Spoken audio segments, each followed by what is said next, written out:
Hello guys, exercise 3.5 का question number 4 क्या कह रहा है? Form the pair of linear equations in the following problems and find their solutions if exist by any algebraic method.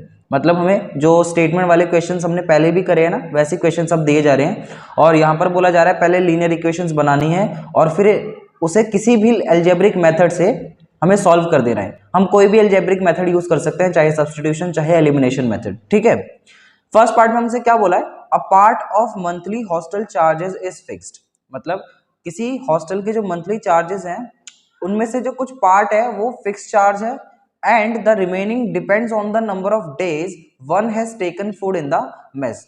और बाकी का जो खर्चा है या बाकी के जो चार्जेस है वो इस बात पे डिपेंड करता है कि किसी बच्चे ने कितने नंबर ऑफ डेज के लिए खाना लिया है हॉस्टल में से। फिर लिखा है when a student A takes food for 20 days she has to pay ₹1000 as hostel charges. कहता है कोई स्टूडेंट ए है, अगर उसने 20 दिनों तक खाना लिया है हॉस्टल से तो उसे 1000 रुपए पे करने पड़े as hostel charges. Whereas जबकि a student B who takes food for 26 days pays ₹1180 as hostel charges. एक दूसरा स्टूडेंट है, स्टूडेंट बी, जिसने 26 दिनों के लिए हॉस्टल से खाना लिया है और उसे 1180 रुपए पे करने पड़े। तो बोला है find the fix charges and the cost of food per day. तो बताओ कि फिक्स चार्जेस कितने हैं और हर दिन के खाने के लिए जो कॉस्ट है वो कितनी है। ठीक है, तो ऐसे क्वेश्चन हमने पहले के एक्सरसाइजेस में भी करे हैं। हमें फिक्स चार्जेस निकालने हैं तो हम फिक्स चार्जेस को एक्स लेट कर लेते हैं और पर डे का जो चार्ज है उसको वाई लेट कर लेते हैं। ठीक है, तो मैं यहां पर लिख देता हूं।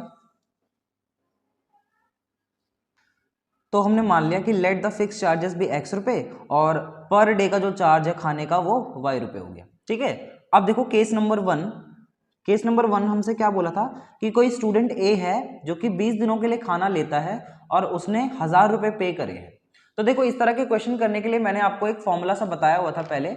हम क्या करते हैं इसमें, हम सबसे पहले जो भी फिक्स चार्ज होता है ना वो लिख लेते हैं, प्लस में जितने नंबर ऑफ डेज के लिए वो खाना लिया होता है वो लेते हैं और उसको मल्टीप्लाई कर देते हैं पर डे के चार्ज से, जो कि वाई रुपए हमने माना है। तो ये एक छोटा सा आप ट्रिक सा याद रख सकते हो इस ऐसे वाले क्वेश्चन में, जब भी आपको फिक्स चार्जेस या और कॉस्ट पर डे का जो चार्ज होता है ना उस तरीके से।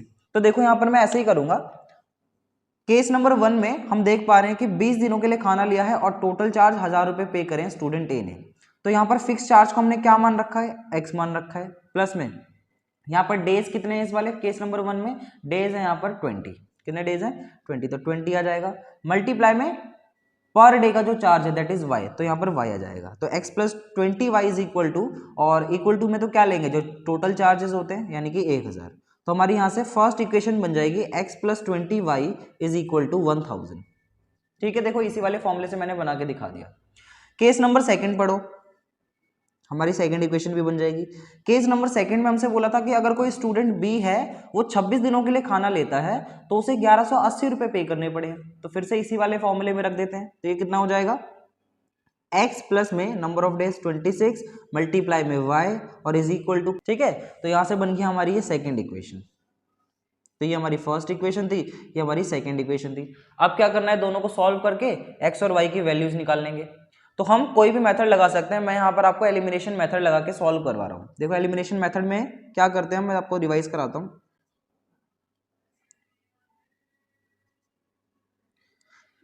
ठीक है, ये है दो इक्वेशंस हमारी। हम देख पा रहे हैं यहाँ पर दोनों इक्वेशंस में x का जो कोफिशिएंट है वो सेम है, ऊपर भी 1 है नीचे वाली इक्वेशन में भी 1 है। तो यानी कि हम x को एलिमिनेट कर सकते हैं। तो नीचे वाली सबके साइन बदल दो। तो साइन बदलने के बाद ये हो जाएगा माइनस माइनस माइनस, ये प्लस एक्स ये माइनस एक्स कैंसिल हो जाएगा।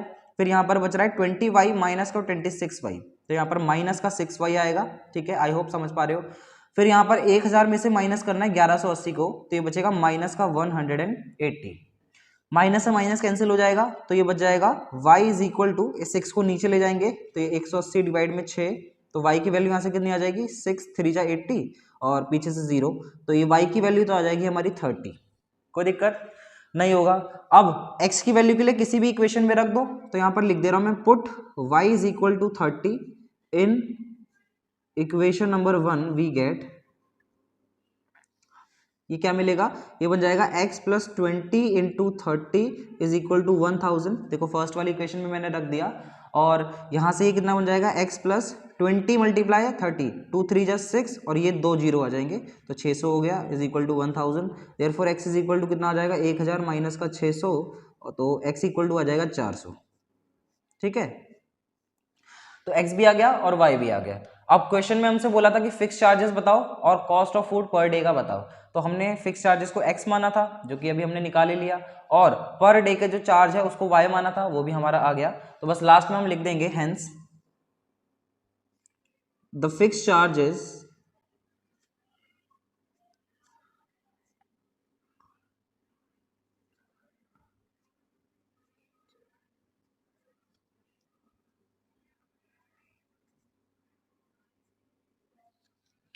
तो हमने लिख दिया कि फिक्स चार्जेस 400 रुपए है और चार्ज पर डे 30 रुपए है। ठीक है, सो दैट्स इट, ये हो गया फर्स्ट पार्ट इसका खत्म।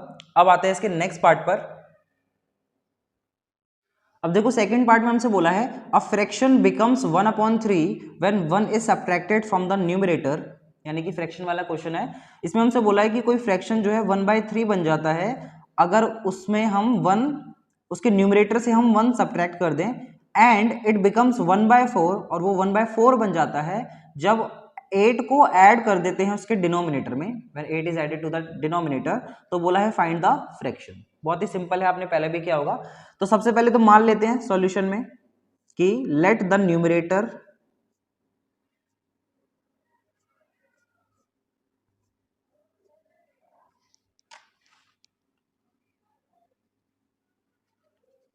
तो हमने मान लिया कि न्यूमरेटर x है और डिनोमिनेटर y है, क्योंकि फ्रैक्शन में दो चीजें होती हैं, न्यूमरेटर और डिनोमिनेटर।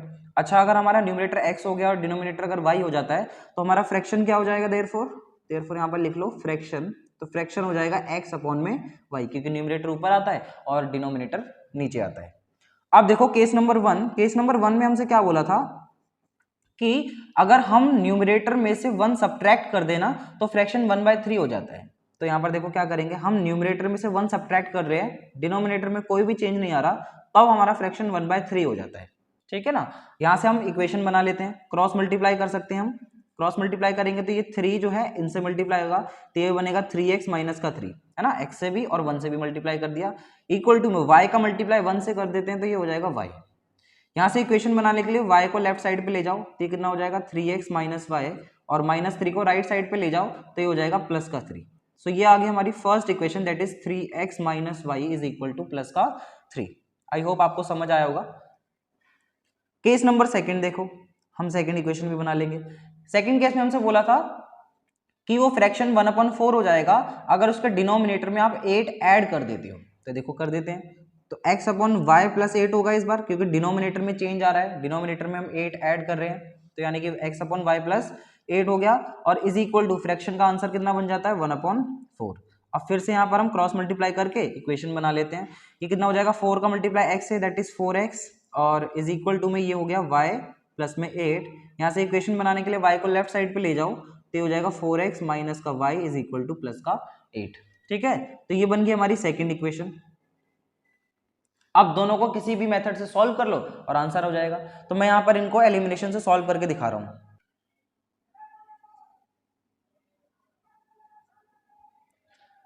तो ये दो इक्वेशंस हैं, हम देख पा रहे हैं कि दोनों इक्वेशन में y का जो कोफिशिएंट है वो सेम है, ऊपर भी y 1 है और नीचे भी 1 है, लेकिन दोनों में y का जो साइन है वो सेम है, माइनस माइनस आ रहा है। तो जब साइन सेम आता है तो उस केस में हम इक्वेशंस को सब्ट्रैक्ट करते हैं। क्या करते थे, सब्ट्रैक्ट करते थे। तो सब्ट्रैक्ट करने में क्या होता था, नीचे वाली इक्वेशन में सबके साइन बदल जाते थे, जैसे ये प्लस था तो ये माइनस हो गया, ये माइनस है तो ये प्लस हो जाएगा, एंड ये प्लस था तो ये माइनस हो जाएगा। ठीक है, अब देखो यहाँ पे हम सॉल्व कर लेते हैं। ये बन गया 3x माइनस का 4x that is minus x, ये माइनस वाई प्लस वाई तो कैंसिल हो जाएंगे क्योंकि ये प्लस बन चुका था, और 3 माइनस 8 कितना हो जाएगा माइनस का 5, माइनस से माइनस कैंसिल कर दें तो x की वैल्यू कितनी आ जाएगी हमारी प्लस का 5। ठीक है, अब इस x की वैल्यू को किसी भी इक्वेशन में रख देते हैं तो y की वैल्यू हो जाएगी। तो यहाँ पर लिख लो putting x equal to 5 in equation number मान लो 1 में रख देते हैं। तो फर्स्ट इक्वेशन हमारी ये आ रखी है, देखो यहाँ पर रख दे रहा हूँ मैं x की वैल्यू को 5, तो ये हो जाएगा 3 multiply 5 minus y is equal to 3, 3 5 जा 15 minus y is equal to 3। तो y इज इक्वल टू कितना आ जाएगा, माइनस वाई को उधर ले गया मैं और इस 3 को इधर ले जाएंगे तो 15 माइनस 3 हो जाएगा। ठीक है, ध्यान से देखते रहना। तो y की वैल्यू कितनी आ जाएगी 12। That's it. अब इसके बाद क्या करना है, फ्रैक्शन बताना था, देयरफॉर हमारा फ्रैक्शन कितना हो जाएगा हमारा फ्रैक्शन था x अपॉन वाई, तो x की वैल्यू कितनी आ गई थी 5, तो 5 ऊपर आ गया, और y की वैल्यू कितनी आ गई 12, तो ये आ जाएगा नीचे 12। दैट मीन्स हमारा जो फ्रैक्शन आ जाएगा वो आएगा 5 अपॉन में 12। एंड दैट्स इट, ये हो गया इसका सेकंड पार्ट खत्म। अब आते हैं इसके थर्ड पार्ट पर। थर्ड पार्ट में हमसे बोला है Yash scored 40 marks in a test getting 3 marks for each right answer and losing 1 mark for each wrong answer. देखो यहाँ पर क्या बता रहा है कि यश ने एक टेस्ट में 40 नंबर स्कोर करे हैं और उसे 3 मार्क्स मिले हैं हर राइट आंसर के लिए, और उसने 1 मार्क लूज करा है अपने हर एक रॉन्ग आंसर के लिए। ठीक है, had 4 marks been awarded for each correct answer. वो कहता है कि अगर टेस्ट में हर करेक्ट आंसर के लिए 4 मार्क्स दिए जाते and 2 marks been deducted for each incorrect answer, और हर गलत आंसर के लिए 2 नंबर काटे जाते, then Yash would have scored 50 marks. तो टेस्ट में यश के 50 मार्क्स आ रहे होते। अभी 40 आए थे ना, अगर ऐसा हुआ होता तो 50 मार्क्स आते। तो बोला है how many questions were there in the test, तो बताओ कि टेस्ट में टोटल नंबर ऑफ क्वेश्चंस कितने थे। तो देखो एक सिंपल सी बात है भाई, टोटल नंबर ऑफ क्वेश्चंस के लिए जितने उसने करेक्ट आंसर दिए और जितने उसने रॉन्ग आंसर दिए उनको प्लस कर दो तो हमें टोटल आंसर मिल जाएगा, है ना। तो हम सबसे पहले तो इसमें करेक्ट आंसर और रॉन्ग आंसर निकाल लेते हैं जो भी उसने आंसर करे हैं अपने टेस्ट में। तो हमने मान लिया कि let the number of right answers be x and the number of wrong answers be y।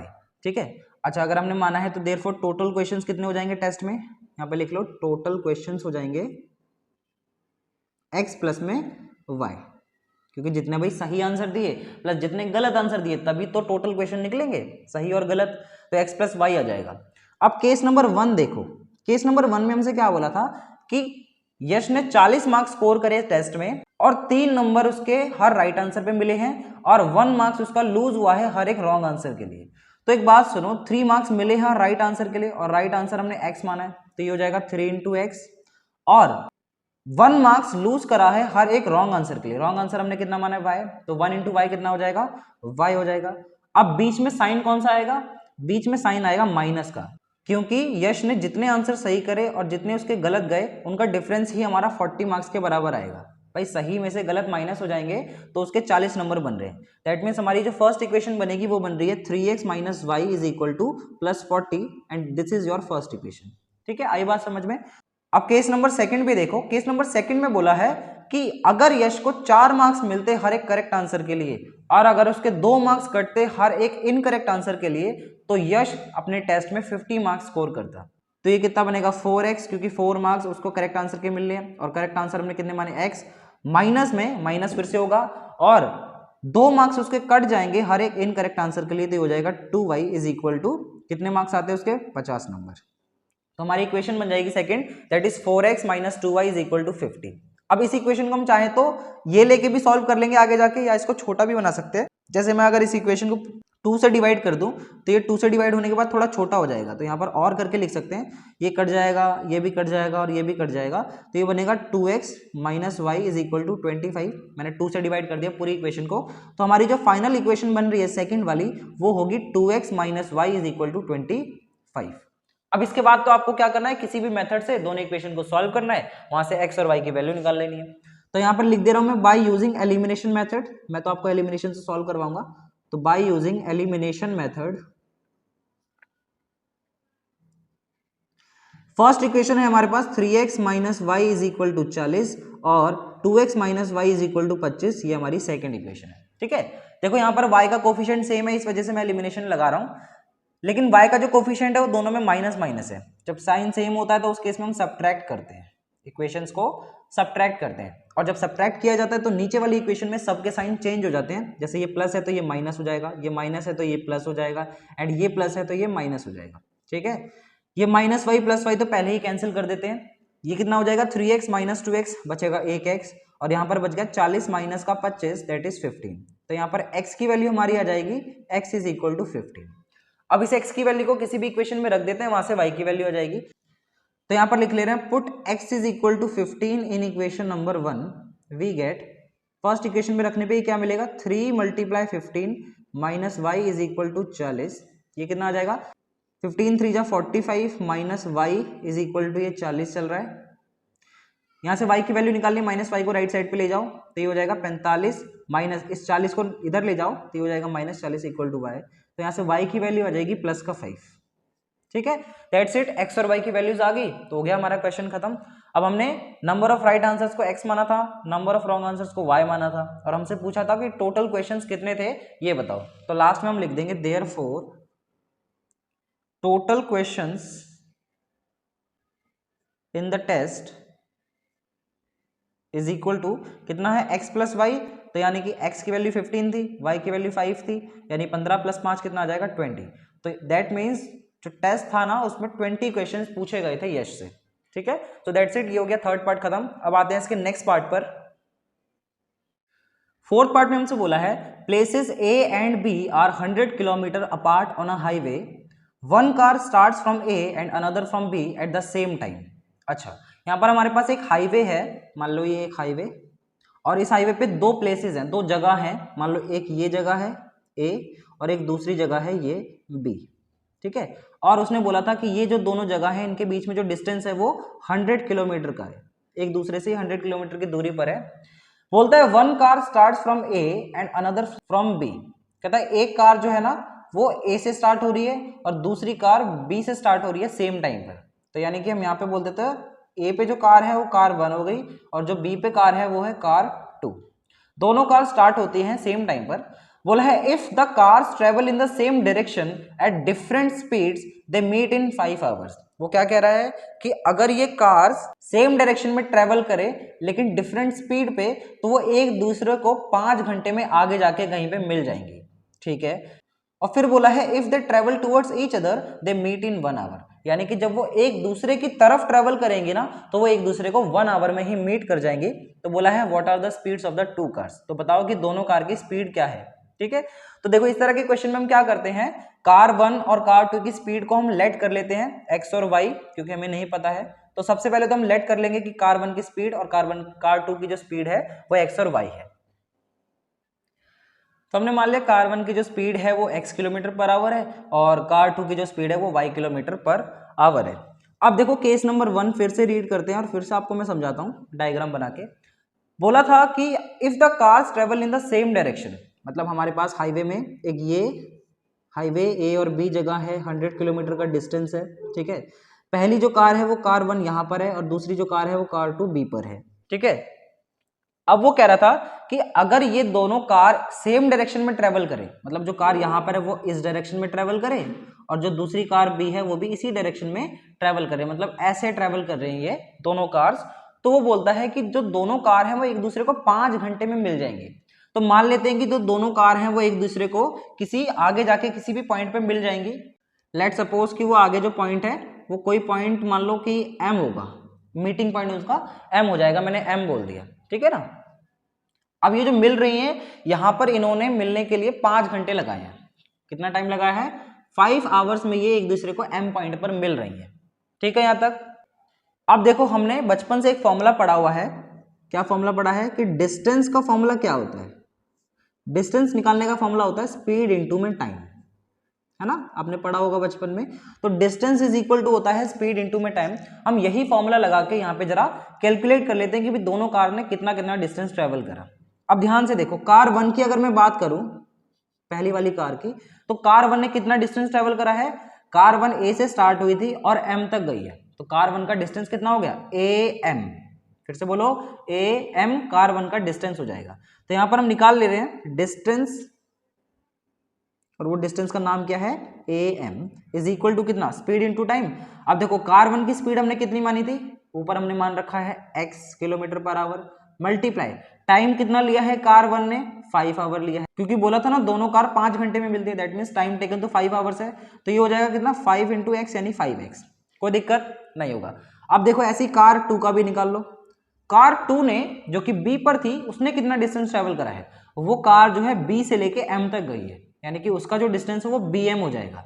तो इसका भी डिस्टेंस हम फॉर्मूले से निकाल लें अगर, तो ये हो जाएगा distance BM is equal to कितना, स्पीड इंटू टाइम, फॉर्मूला तो सेम रहना है। अब देखो कार जो सेकंड कार थी उसकी स्पीड कितनी थी, उसकी स्पीड हमने मानी थी y किलोमीटर पर आवर, तो यहाँ पर तो y लिखा जाएगा, मल्टीप्लाई दोनों कितने घंटे में मिली है 5 घंटे में, टाइम टेकन तो सेम है, तो ये कितना आ जाएगा 5y।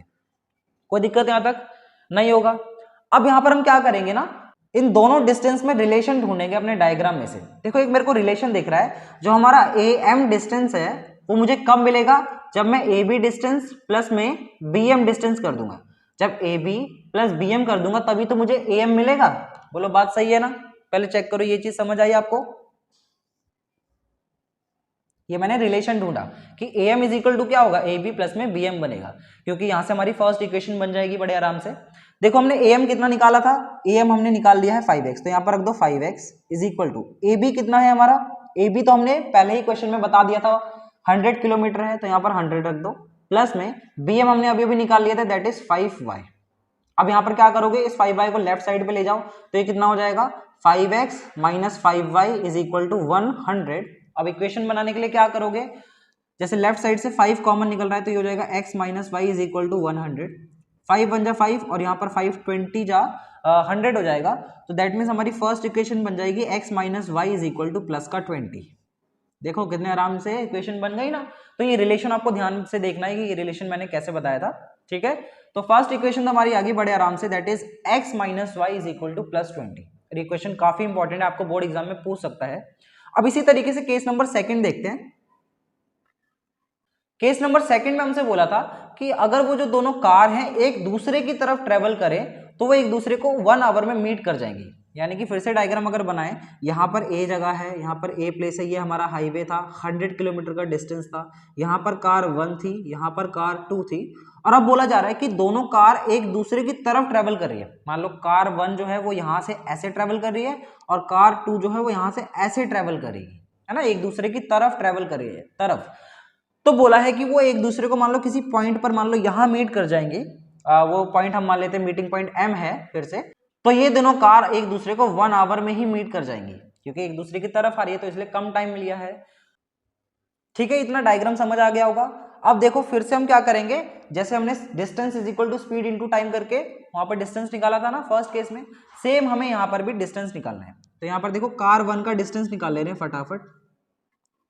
कार 1 का एक पहले तो डिस्टेंस देखो है क्या, कार 1 ए से लेके एम तक गई है तो उसका डिस्टेंस कितना हो गया ए एम, जो कि फॉर्मूला क्या होता है स्पीड इनटू टाइम। देखो स्पीड तो एक्स ही रहेगी, मल्टीप्लाई में टाइम कितना लिया है इस बार 1 आवर लिया है, तो ये कितना आ जाएगा एक्स आ जाएगा। कार 2 के लिए भी ऐसे कर लो, कार 2 का डिस्टेंस कितना है इस बार, कार 2 का डिस्टेंस है बी एम, ठीक है। तो ये कितना हो जाएगा स्पीड इनटू टाइम, स्पीड इसकी y मानी थी हमने शुरू में ही और टाइम लिया है 1 आवर, तो ये कितना आ जाएगा y इंटू 1 यानी कि y। तो दोनों कार का हमने डिस्टेंस तो निकाल लिया। अब जैसे फर्स्ट केस में हमने रिलेशन चेक करा था ना इन दोनों डिस्टेंसेस के बीच में, वैसे यहां पर भी हम क्या करते हैं रिलेशन चेक करते हैं। देखो एक रिलेशन मुझे दिख रहा है कि हमारा जो ए बी है ना, ए बी यानी पूरा जो है मुझे कब मिलेगा, जब मैं A M plus B M कर दूंगा। A M plus B M करोगे तभी तो पूरा ए बी मिलेगा ना। तो हमने क्या लिखा, A B is equal to क्या होगा ए एम प्लस में बी एम होगा। अब यहाँ पर जो जो चीजें पता है वो रख देते हैं। जैसे ए बी क्या पता है हमें बताओ, ए बी मुझे पता है 100 किलोमीटर का डिस्टेंस है इनके बीच का, तो वो तो सेम ही रहेगा 100। ए एम अभी हमने कितना निकाला था एक्स निकाला था, और बी एम अभी कितना आ गया था वाई। तो यहाँ से इक्वेशन बन रही है, क्लियरली देख पा रहे हैं हम x plus y is equal to 100, and ये आ गई आपकी सेकेंड इक्वेशन। कोई दिक्कत नहीं होगा। अब क्या करना है, इन दोनों इक्वेशन को सॉल्व करना है, वहां से हमारी एक्स और वाई की वैल्यू आ जाएंगी। देखो पेज चेंज कर ले रहा हूं फटाफट।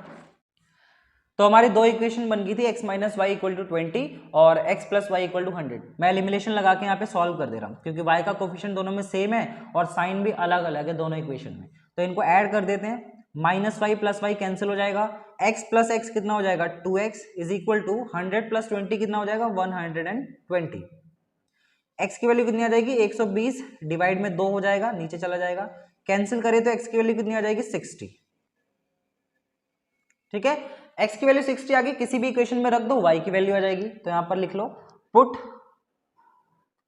x equal to 60 in equation number, मान लो फर्स्ट में रख देते हैं, तो वी गेट हमें क्या मिलेगा x minus y equal to 20 first equation थी, हमें यहाँ पर x की जगह पे 60 रखना है, तो यहाँ पे 60 आ जाएगा minus y is equal to 20। y की वैल्यू निकालनी है तो इस माइनस वाई को राइट साइड पे ले जाओ, प्लस बना दो, और इस 20 को लेफ्ट साइड पे ले जाओ तो ये हो जाएगा माइनस का 20। That means y is equal to आ जाएगा 60 माइनस 20 यानी कि 40। सो दैट्स इट, x और y की वैल्यूज आ गई हमारी।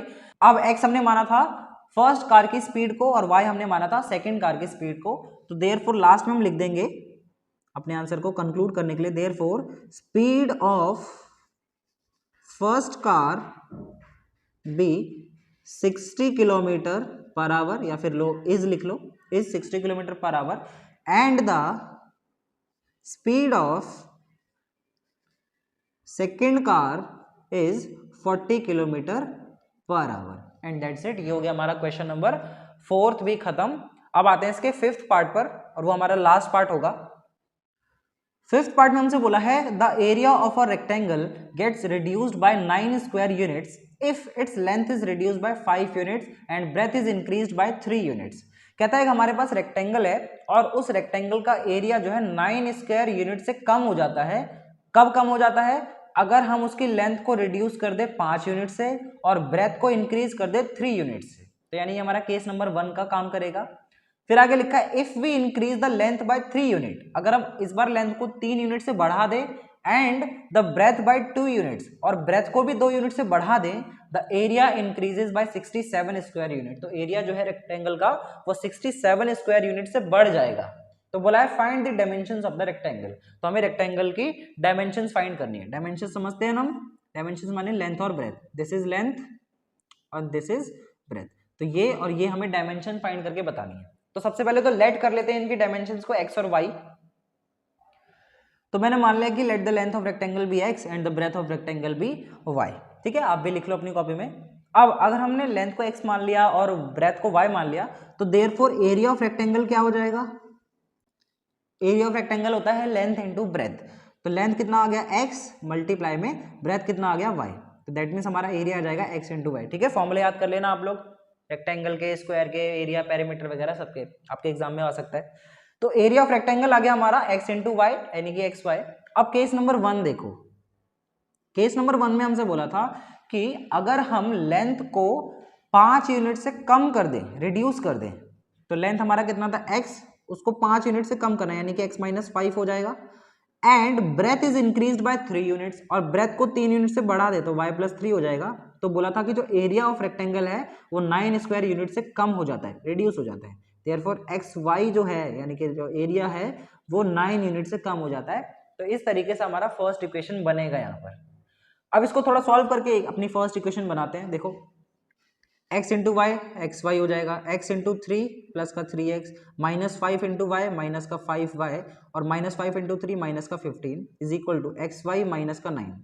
एक्स वाई प्लस प्लस है, दोनों साइड कैंसिल हो सकता है, तो ये कितना बन जाएगा 3x minus 5y is equal to, इस माइनस 15 को उधर ले जाए तो ये हो जाएगा प्लस 15, माइनस में 9 पहले से है तो इक्वेशन बन जाएगी 3x minus 5y is equal to 6, and ये आ गई हमारी फर्स्ट इक्वेशन। ठीक है, आई होप समझ आ गया होगा आपको। केस नंबर सेकंड देखो, केस सेकंड में हमसे बोला था कि अगर हम लेंथ को 3 यूनिट से बढ़ा दें और ब्रेथ को भी 2 यूनिट से बढ़ा दें, जो एरिया ऑफ रेक्टेंगल है वो 67 स्क्वायर यूनिट से बढ़ जाता है। तो यानी कि लेंथ में हमें क्या करना है, 3 यूनिट बढ़ाना है यानी x प्लस 3 करना है, और y में 2 यूनिट बढ़ाना है तो y प्लस 2 करना है। ऐसा करने पे जो एरिया है दैट इज एक्स वाई जो है, जो हमने पहले निकाल लिया था, वो हमारा 67 स्क्वायर यूनिट से बढ़ जाएगा। तो मैंने कर दिया एक्स वाई प्लस में 67। कोई दिक्कत किसी को नहीं होगा। अब क्या करना है, बस सॉल्व कर लो थोड़ा सा। देखो सॉल्व कर देता हूँ फटाफट। तो ब्रैकेट मल्टीप्लाई करने पे ये आ जाएगा एक्स वाई प्लस प्लस है, दोनों साइड कैंसिल हो जाएगा, तो ये बन जाएगा 2x प्लस 3y। इस प्लस 6 को राइट साइड पे ले जाना तो ये हो जाएगा माइनस का 6, तो इक्वेशन बन जाएगी 2x plus 3y is equal to 61, and ये आ गई हमारी सेकेंड इक्वेशन। ठीक है, तो फर्स्ट इक्वेशन आ गई, सेकंड इक्वेशन आ गई, दोनों को किसी भी मेथड से हम सॉल्व कर लेते हैं और वहां से हम x और y की वैल्यू निकालते हैं। तो देखो हम यहाँ पर भी मैं एलिमिनेशन मेथड ही लगाऊंगा। तो एलिमिनेशन मेथड देखो लगाते हैं। फर्स्ट इक्वेशन थी हमारी 3x minus 5y is equal to 6, और सेकेंड इक्वेशन है 2x plus 3y is equal to 61। हम देख पा रहे हैं कि जो y का कोफिशिएंट है वो अलग अलग है अभी, लेकिन साइन उसका डिफरेंट है। तो हम क्या करेंगे, y का कोफिशिएंट को ही सेम बनाएंगे। क्या बनाए सेम, जैसे 5 जो है 5 के टेबल में 15 आएगा और 3 के टेबल में भी 15 आएगा, तो क्या करते हैं इन दोनों को 15 बना देते हैं। 15 कैसे बनेगा, अगर हम फर्स्ट इक्वेशन को मल्टीप्लाई कर दे 3 से और सेकंड इक्वेशन को मल्टीप्लाई कर दे 5 से, तो दोनों 15 बन जाएंगे। तो जल्दी से मल्टीप्लाई कर दे रहे हैं।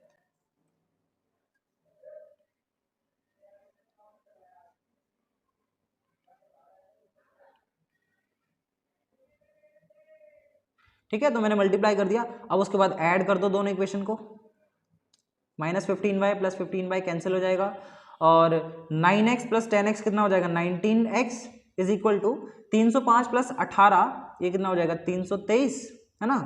एंड x की वैल्यू कितनी हो जाएगी 323 डिवाइड में 19 कर दो, इसके बाद इसको डिवाइड करें तो 19 बन जाए 19, और कैंसिल करें तो 19 बन जाए 19, और ये 7 बार में तो 17 आ जाएगा। तो x की वैल्यू यहाँ से 17 आ रही है, जरा चेक कर लेना आप कैलकुलेशन फटाफट से। x की वैल्यू यहाँ पर 17 आ जाएगी। फिर उसके बाद y की वैल्यू को निकालने के लिए किसी भी इक्वेशन में x की वैल्यू रख दो, वहां से आ जाएगी। तो यहाँ पे लिख लो put x equal to 17 in equation number, मान लो फर्स्ट में रख देते हैं। तो फर्स्ट इक्वेशन हमारा ये आया था, इसमें रख रहे हैं, तो ये कितना बन जाएगा 3 × 17 माइनस का 5y इज इक्वल टू 6। 17 3 जा कितना 51 माइनस का 5y इज इक्वल टू 6 हो जाएगा। माइनस 5y को उधर ले जाओ तो प्लस 5y, और इस 6 को इधर ले जाओ तो हो जाएगा 51 माइनस का 6। 51 में से 6 जाएंगे तो बचेगा 45 इज इक्वल टू ये 5y है। y इज इक्वल टू कितना आ जाएगा 45/5 डिवाइड हो जाएगा, और y की वैल्यू यहाँ से कट पिट के आ जाएगी प्लस का 9। तो देयरफॉर यहाँ पे x आ गया 17 और y आ गया हमारा 9। देख लेना आप कैलकुलेशन जरा, वैसे तो सही लग रहा है मुझे। अब हमें क्वेश्चन में बोला था डायमेंशंस बताओ, हमने डायमेंशंस को x और y ही लेट करा था, तो देयरफॉर हमारी डायमेंशंस आएंगी, यहाँ पे लास्ट में लिख दे रहा हूं मैं।